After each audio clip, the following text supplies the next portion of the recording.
The Martian sky was dim, dust-stained, crimson dying. High atop the black spire of HFY, the last of the High Architects knelt before the emissary.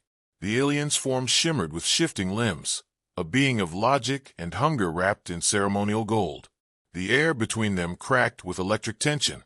"We offer the Sol system," rasped the Martian, his voice like wind over broken stone. "Mars, the third planet, and the blue one, Earth." The collector tilted its head.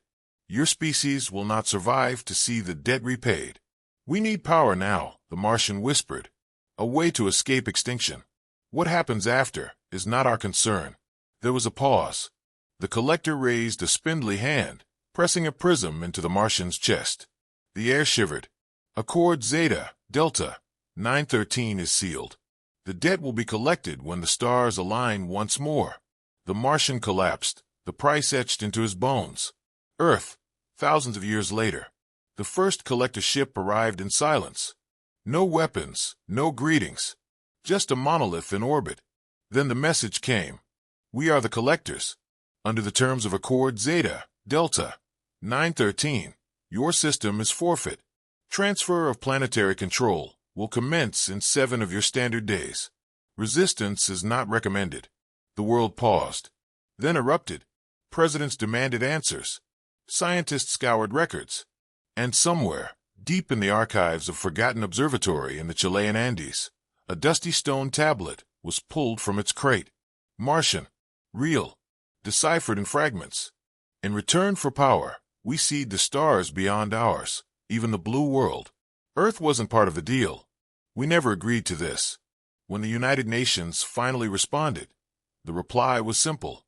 "You made a deal with ghosts. Earth owes nothing."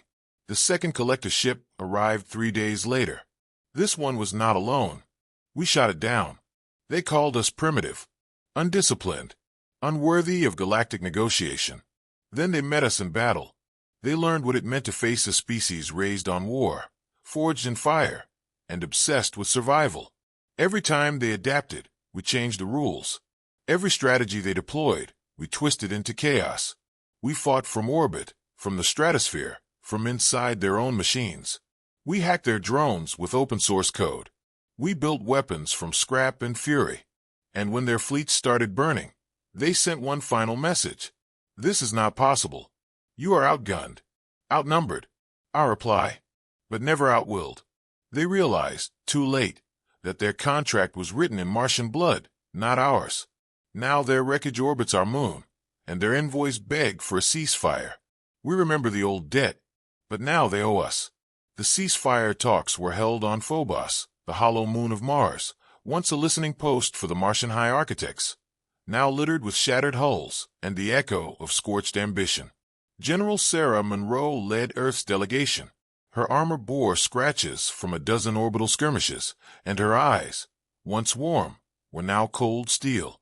Beside her stood Arjun Patel, linguist and historian, the man who had first translated the Martian Accord from the cracked obsidian slab pulled from the Andes.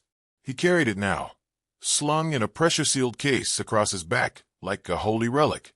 The collector envoy floated in, escorted by 2 drones humming with suppressed weaponry. Its once pristine plating was dented, scorched. One limb was missing. Even its light seemed dimmer. "You have proven more resilient than calculated," the envoy said, voice modulated through its vocal membrane. "We underestimated the species. This will be corrected." Sarah folded her arms. "You're not here to correct anything. You're here because we broke your spine in low orbit, and you're hoping to save face." The envoy's lens whirred. "We came to claim a rightful debt." "No," Arjun said quietly. He stepped forward and laid the Martian tablet on the table. "You came to cash in on a deal made with a dead race. The Martians signed your contract. We didn't. You thought that gave you power here." He opened the case and turned the slab toward them. Symbols glowed faintly under the chamber's lights. "You forgot the fine print. The Martians offered Sol system upon ascension, but they never ascended. Their civilization collapsed within a generation of your pact. There was no transfer. The claim expired. You came with an ancient receipt for a product no one ever delivered." The envoy buzzed, flickered. "This is impossible." Sarah leaned in. What's impossible is that you thought we wouldn't fight, that you thought we wouldn't win. There was silence. Then the collector's light dimmed further, a sign of submission. We require time. Clarification from the core directive. Take all the time you want, Sarah said. But know this, your ships are ours now. Your technology's being reverse-engineered in half a dozen labs on Earth.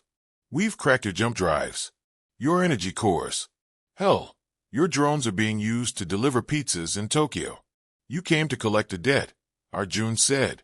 But now you owe us reparations. For every city scarred, for every satellite burned, for every life lost. The envoy hesitated. What are your terms? Sarah smiled for the first time in weeks. It wasn't a warm smile. You'll give us access to the Galactic Alliance. Full diplomatic status. Trade routes. Technology exchange. And you will deliver a message to your masters. Humanity doesn't belong to anyone. Not now, not ever. We're not just part of your galaxy anymore. Arjun finished the sentence for her. We're competitors now. Back on Earth. As skies cleared and orbital debris burned like shooting stars, children watched the heavens differently. Not with fear, but with fire in their hearts. Because the message had spread across the planet, faster than any alien tech ever could. We are not what you expected. We are not for sale. And as the collector ships limped away from Sol, battered and humiliated, Earth began to look outward, not as prey, but as a rising power. The stars had tried to claim us. Now we would claim the stars. We didn't stop when their last battleship broke apart over the Indian Ocean, raining debris like a new kind of storm. Not when their command vessel lost control and slammed into the side of Olympus Mons, carving a scar into the red planet like a tombstone for the extinct. They begged, not with words, but with silences. Their transmissions turned to static, their diplomatic channels mysteriously quiet. We weren't interested in their apologies. Because something had changed. We'd gone from defending Earth to remembering Mars. Once, our neighbor had burned bright with cities of crystal and steel. Now it was rubble and silence, and a debt we never owed. But the real question wasn't why the Martians had made the deal. It was what they traded for. What kind of power did they receive? So desperate to escape extinction they'd sell an entire solar system. And where was it now? In a hidden vault beneath the sands of the Tharsis Plateau. A joint Earth recovery team uncovered it. It pulsed faintly, like a heartbeat sealed in stone, a device shaped like a cracked obsidian fruit, veins of gold running across its surface. Sensors shorted out trying to scan it. A drone lost connection the moment it crossed the vault's threshold. Dr. Kamari Rao, lead xenoarchaeologist on the mission, made the call. I'm going in, she said, sealing her helmet. Whatever the Martians traded us for, this is it. And I want to know why they thought it was worth everything. She stepped across the threshold. The moment her boots touched the inner ring, the object responded. Not violently, but almost warmly. A hum traveled through her bones. She saw flashes behind her eyes. Martians kneeling before alien beings. Storms sweeping across dying cities. And something else. A seed. A spark. Not a weapon. A gift. She staggered back. It's not power, she whispered over comms. It's potential. They didn't buy a way out. They bought a second chance. For us. The Martians knew they would die. But in their final act, they passed forward a future. They gave the next sapient life in the system, us, the tools to survive what came next. We'd been focused on repelling the collectors. But now, something bigger loomed in the data Dr. Rao brought back. Galactic records encoded in that device, long-forgotten history. Maps of systems not seen by human eyes. Warnings about others. The collectors weren't the first. Just the patient ones. Others were watching. Some remembered Earth as spoils. Some as curiosity. And some as competition. We had awakened the galaxy. And humanity, bloodied but standing, finally had a voice in it. One built not on ancient debts, but on vengeance. And promise. We had learned to fight among the stars. Now we were ready to hunt. They expected us to rebuild. Instead, we rearmed. The ruins of the collector fleet didn't drift in silence for long. Within weeks, scrap collectors, military engineers, and tech scavengers from a dozen nations had repurposed the alien wreckage. We reverse-engineered what we didn't understand, bypassed protocols we couldn't translate, and rewrote systems using brute force and borrowed code. In one underground lab in Nevada, a teenager named Elsie Kwan cracked a subspace navigation array using a modified gaming console, and in neural net, she trained on dog videos. In Nairobi, an ex-mechanic turned General welded collector armor, plating onto a recycled shuttle, and called it Hope's Fist. Earth was no longer just defending itself. We were becoming something else. The United Front, an uneasy alliance of Earth's remaining superpowers, established its first off-world base in Mars orbit, anchored into the remains of the Collector Command ship. They named it Debtor's Grave, and made sure the signal beacon broadcast one clear message in every known Galactic Alliance frequency. Earth is not for sale. But as we pushed outward, the secrets we uncovered started to pull us in. The Martian device, the seed, as we called it, was more than technology. It was a blueprint, not for machines, but for transformation. The data it contained hinted at biological enhancements, psychic interfaces, neural linkages with unknown energy fields. A jump in evolution, waiting to be activated. It wasn't just power. It was a warning. One night, as Dr. Rouse stood on the deck of Debtor's Grave, the seed pulsed violently. Her vision went dark. In her mind, an image formed, a world not in any chart, orbiting a dying blue star, swarming with ships, each carrying the same mark, a spiral devouring a sun. The next morning, she assembled the council. "They're coming," she said, voice low, eyes sunken. "Not the collectors. Something worse. Something the Martians saw coming. That's why they gave us the seed. They bought us time," General Alvarez muttered. "No," Rao corrected. "They planted us. We're the answer." The council fell into silence. A message arrived hours later from an outer soul relay. A collector lifeboat, damaged and drifting, broadcasting a loop in broken syntax. "Flee. Spiral comes." Not debt consumption. Earth didn't wait this time. The war factories of Siberia ignited. Orbital shipyards were built from the bones of the fallen. Earth's first jump-capable ships, Justice, Martyr, and Vengeance, left the atmosphere with names that told the galaxy we remembered everything. The seed was installed at the heart of Vengeance. And humanity, for the first time, left its cradle not to explore, but to warn the stars. "We are what your debt created. We are what your war awakened. We are the blood you spilled, and we are coming." The Vengeance breached subspace with a scream that echoed through every sensor in the fleet. No human ship had ever moved faster. No human crew had ever stepped so far from home. But they weren't just crew. They were chosen, handpicked from the ashes of 1,000 battles, scientists, soldiers, tacticians, and survivors. Every one of them had lost something when the collectors came. A city, a sibling, a planet they thought they understood. Captain Amina Rourke stood at the helm, eyes locked on the void. She wasn't interested in glory.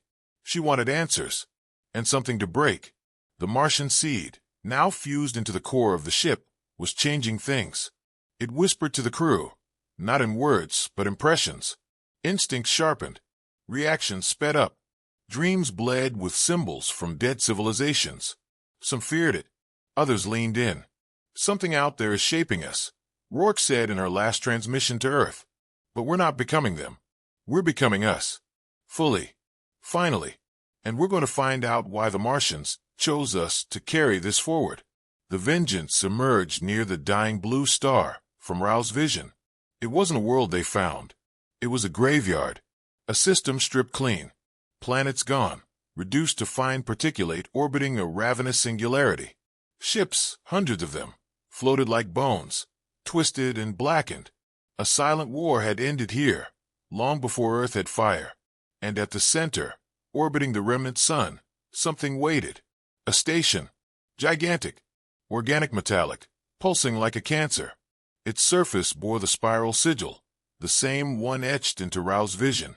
No signals, no motion, until Vengeance approached within 300,000 kilometers. Then it woke. Sensors lit up. The Martian seed pulsed once, then fused into the navigation controls, locking the ship on a collision course. The crew scrambled. Controls failed. Weapons systems activated on their own. And then, as the spiral station flared with sudden, blinding energy, everything froze. Time stopped, and they saw it. Not a species, not a fleet, not a collector of debts or maker of treaties. A force, older than stars, not sentient in the way life understood it, not evil, just hungry. A dark pattern in the universe. It devoured growth. It hunted civilization. It came when minds reached too far. The Martians had seen it, bargained with powers to delay it. Earth's defiance hadn't stopped the collectors. It had summoned something worse. But it had also created something new. Us. The crew of the Vengeance didn't die. Not then. The seed reacted. Time bent. Space cracked. A counter-signal erupted from their ship, ancient and defiant. The spiral reeled back. Not in fear. In confusion. Something about us didn't make sense to it. We adapted. We created. We improvised. We had no singular language, no unified species, no clear logic, but we fought. And that made us dangerous. The Vengeance returned to real space. Scarred. Transformed. Captain Rourke's voice crackled back into Earth's airwaves. We found the spiral. We've shown it who we are. It doesn't understand us yet, but it will. We're going to make sure of that. Earth began preparing. Not for more defense. For a message. A fleet. A war. And a new law for the galaxy. You don't come to Earth demanding blood. Because when you do, you awaken a species with nothing to lose. And everything to become.